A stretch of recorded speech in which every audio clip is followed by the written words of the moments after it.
انسان کی روح کی اصل کیفیت غم ہے، خوشی ایک عارضی سے ہے۔ زبان کا کہنا دنیا سنتی ہے اور دل کا کہنا اللہ سنتا ہے۔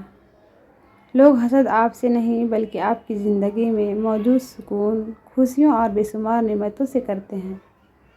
ہم جس احسان فراموش معاشرے کا حصہ ہیں، وہاں سونے کی پلیٹ میں بھی کچھ دیا جائے تو چمچہ نہ ہونے کا شکوہ بہرحال رہتا ہے۔ وقت کا جواب ہمارے جواب سے ہمیشہ بہتر ہوتا ہے، اور وقت صرف اس وقت جواب دیتا ہے جب ہم کسی کی زیادتی کا جواب دینے کی بجائے صبر سے کام لیتے ہیں۔ کہتے ہیں ان لوگوں کی پرواہ نہیں کرو جو آپ کی دشمن ہو، محتاط صرف ان سے رہو جو آپ کے ساتھ ہوتے ہوئے ذہن میں باز اور نفرت رکھتے ہیں۔ ہم سے حسد کرنے والے بھی کمال کرتے ہیں، محفلیں اپنی سجاتے ہیں، تذکرہ ہمارا کرتے ہیں۔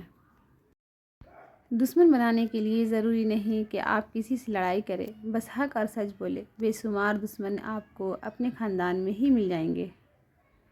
پرانے لوگ سمجھدار تھے، تعلقات سنبھالتے تھے، پھر لوگ پریکٹیکل ہو گئے، تعلق سے فائدہ نکالنے لگے۔ اب لوگ پروفیشنل ہیں، فائدہ ہو تو تعلق رکھتے ہیں۔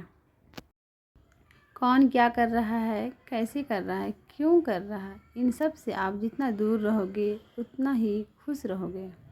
نایاب موتی: اخلاق انسان کی خوبصورتی ہے، صبر ایمان کی بنیاد ہے، سچائی قرآن کی زبان ہے، عاجزی کامیابی کی کنجی ہے، دعا مومن کا ہتھیار ہے۔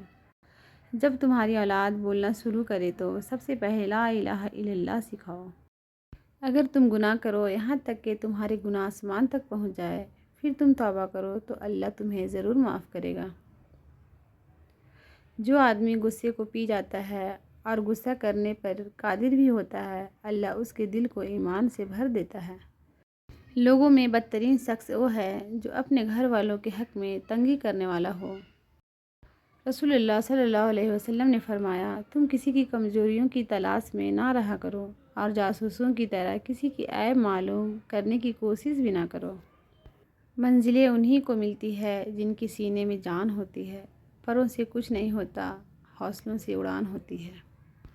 کچھ رشتے اللہ تعالیٰ خود ختم کرواتا ہے تاکہ ہماری زندگی خراب نہ ہو سکے۔ بے شک وہ جو کرتا ہے بہتر کرتا ہے۔